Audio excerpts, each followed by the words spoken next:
Hello, and welcome to our lesson on factors affecting photosynthesis.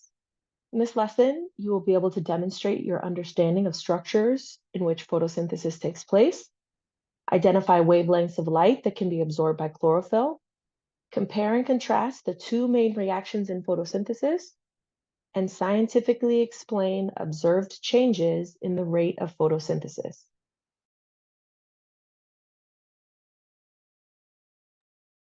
To start off as a review, what is another word for producers? Remember, photosynthesis happens in all green plants or producers.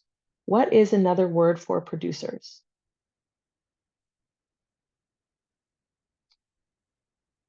I want you to read the picture. You see a leaf, you see some labels here. What are the two parts of a chloroplast? What are the two parts of a chloroplast? Here is your first slide of notes. The location of photosynthesis. Photosynthesis takes place in the chloroplast.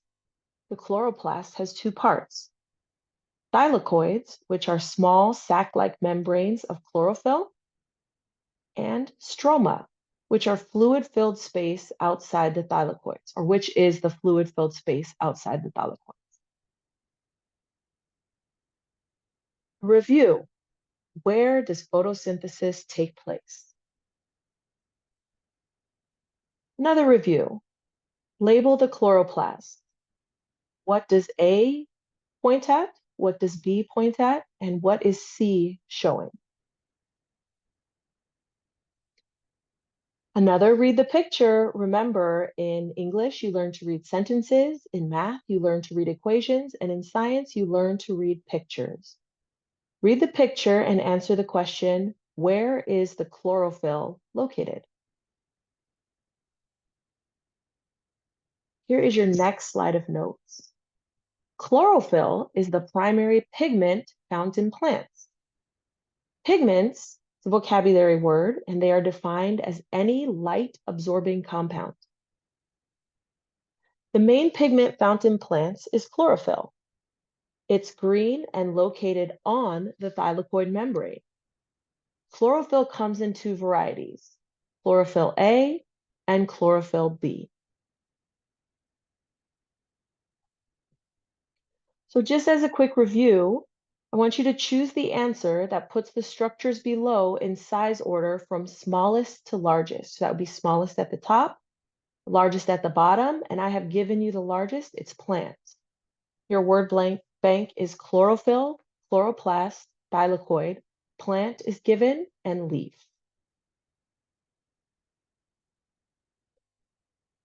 So at the end of each of these structures, we are going to go over some practice data analysis, and then we'll practice some reasoning, and you guys will be answering these in the Edpuzzle. So practice data analysis. Miss Watson did the leaf disc lab at home and experimented with leaf color. She compared how a snow queen pothos left and a jade pothos right. Her results are below. Which leaf color has a faster rate of photosynthesis? Again, Miss Watson did the leaf disc lab at home and experimented with leaf color. She compared a snow queen pothos left and a jade pothos right. Her results are below.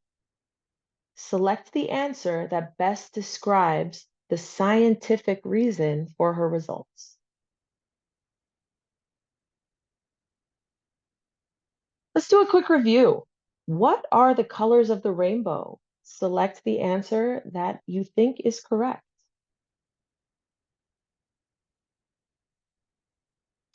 If you selected red, orange, yellow, green, blue, indigo, and violet, you are correct. Roy G. Biv.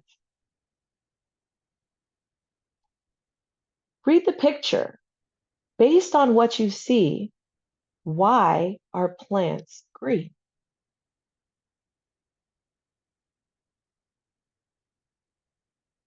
Here's your next slide of notes. The reason most leaves are green. Chlorophyll, the primary pigment in plants, absorbs all color of light well except green. Chlorophyll reflects most green light, and that is the color that hits your eyes. Remember, if you're reflecting a color, it means you're not absorbing it. So chlorophyll will absorb all the other colors of light except green. So green light reflects and hits your eyes. Here is another read the picture situation. Look at the graph and determine what three colors of light have the highest rate of absorption by chlorophyll. Your hint, look at the X and Y axes and use the color associated with the wavelength where you see the highest rate of absorption.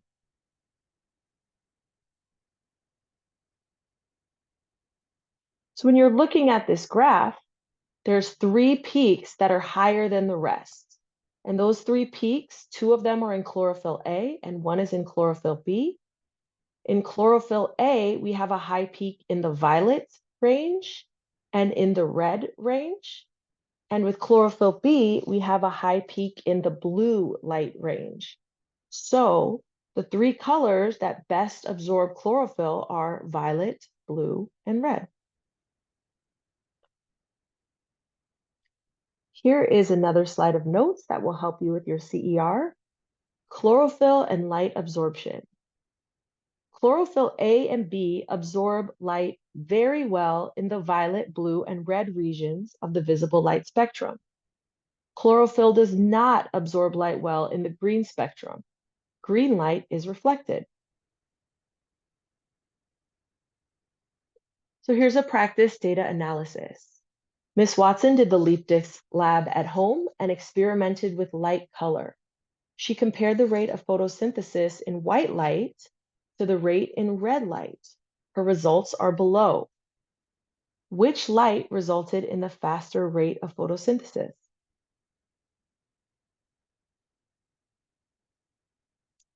Now we're going to practice applying reason. Miss Watson did the leaf disc lab at home and experimented with light color. She compared the rate of photosynthesis in white light to the rate in red light. Her results are below. Select the answer that best describes the reason for her result.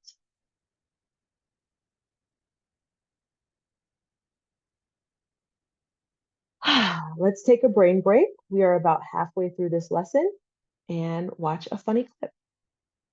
And poor chlorophyll is caught in the middle of this. Chlorophyll?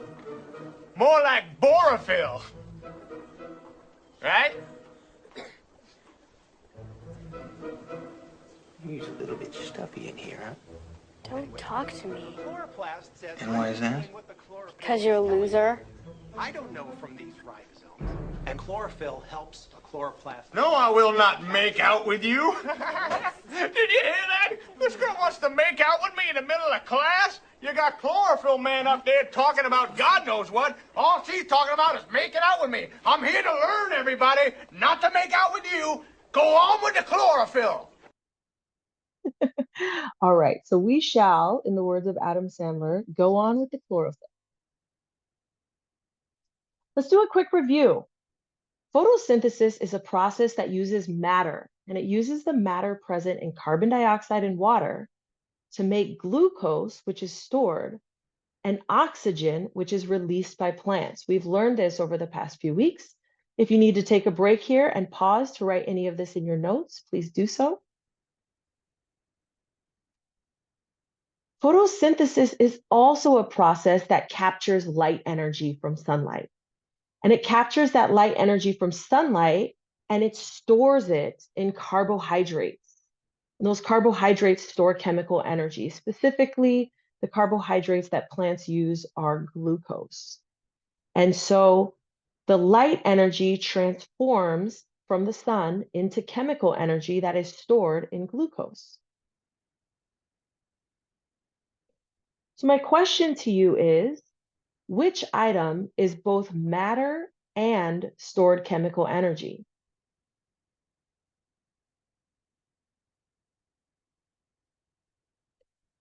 We're moving into the next round. This is another read the picture. What are two sets of reactions, or there are two sets of reactions in photosynthesis? Reading these pictures, what are the two sets of reactions in photosynthesis called? So at this time, I want you to take a minute and copy the graphic organizer on the screen into your notebook. And be sure to take up a full page. This will be some good information for comparing and contrasting. So you have two columns, the light-dependent reaction and the light-independent reactions. And then you have we're going to compare them across their definition, their location, their energy, and their matter. So go ahead and copy this into your graphic organizer. And we'll get started right away with the first set of reactions in photosynthesis, and these are the light-dependent reactions. Like the name implies, the light-dependent reactions depend on light energy. They require light energy. So the definition, the light-dependent reactions are the first set of reactions in photosynthesis. They require the direct involvement of light. And then in the location section, you're going to write down the light-dependent reactions happen in the thylakoid. We learned about the two parts of a chloroplast, and the light-dependent reactions happen in the thylakoid. In terms of energy, chlorophyll, which is that pigment found on the thylakoid membrane, absorbs light energy from the sun and makes ATP, which remember is a form of energy that our cells can use, and NADPH, which is another form of energy. The matter transformation in the light-dependent reaction is that water is taken up and that water is converted into oxygen gas. And you guys all know what happens to the oxygen gas in plants. And it's converted into H+, which are hydrogen ions. And those hydrogen ions are the H in NADPH. So again, the matter transformation is that water is broken up. Remember, we use the light energy. We did this in our model from the sun to break the bonds in H2O, and we convert those O's into oxygen gas, and those H pluses get stuck onto NADPH. So question, what is the initial, means first, what is the initial energy source used to power the light-dependent reactions?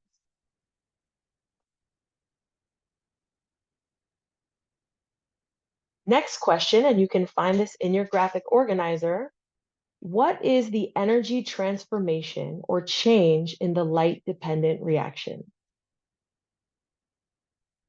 You can also use the picture on the right to help you if you're not finding your notes helpful.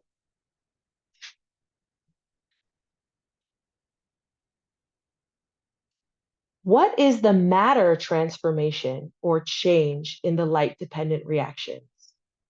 So what is the matter transformation in the light-dependent reactions?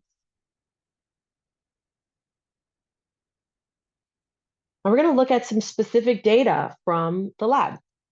Ms. Watson did the leaf disc lab at home and experimented with light intensity. She compared the rate of photosynthesis in the bright light versus low light. Her results are below. Which light resulted in a faster rate of photosynthesis?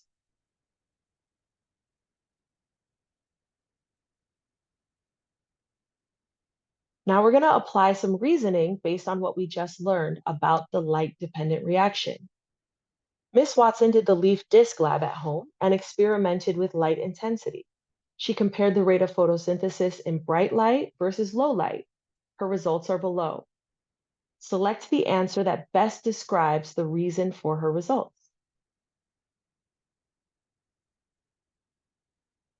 Now, the second set of reactions in photosynthesis are called the light-independent reactions. They require no light. Now, these used to be called the dark reactions, but that's a misnomer. They can happen in light. They just don't need light to happen. They're also sometimes called the Calvin cycle. So the light-dependent reactions or Calvin cycle, the definition is, they are the second set of reactions in photosynthesis, and they require no light. Pretty simple definition. The location, the light independent reactions take place in the stroma of the chloroplast. The light-independent reaction takes place in the stroma of the chloroplast. And remember, that's that space in between the thylakoids.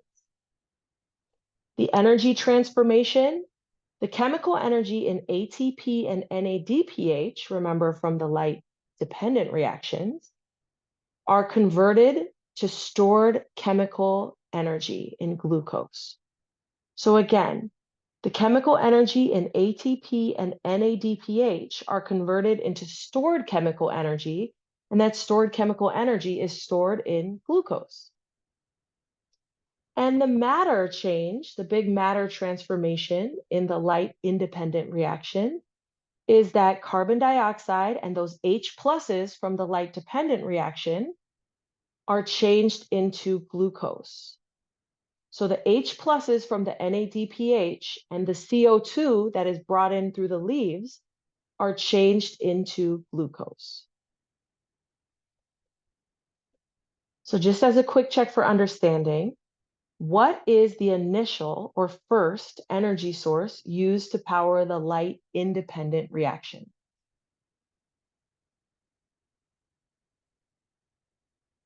What is the matter transformation or change in the light-independent reaction?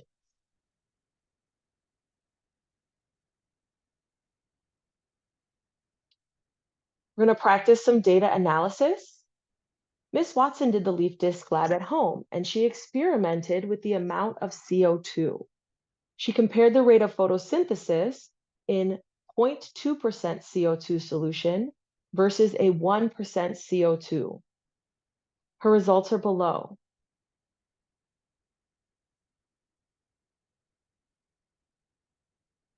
This is a problem on the slides. The question you should be answering here is, which solution produced the faster rate of photosynthesis? Which solution produced the faster rate of photosynthesis? And now we're going to apply reason. Miss Watson did the leaf disc lab at home, and she experimented with the amount of CO2. She compared the rate of photosynthesis in 0.2% CO2 versus 1% CO2. Her results are below. Select the answer that best describes the reason for her results. And with the end of this, you guys have been able to cover how the leaf color, how the light color, how the amount of light, and how the amount of carbon dioxide might affect the rate of photosynthesis. And you should be able to use this information to create your CERs. You can do this Edpuzzle as many times as you need, and you also have access to these slides in Schoology. Good luck.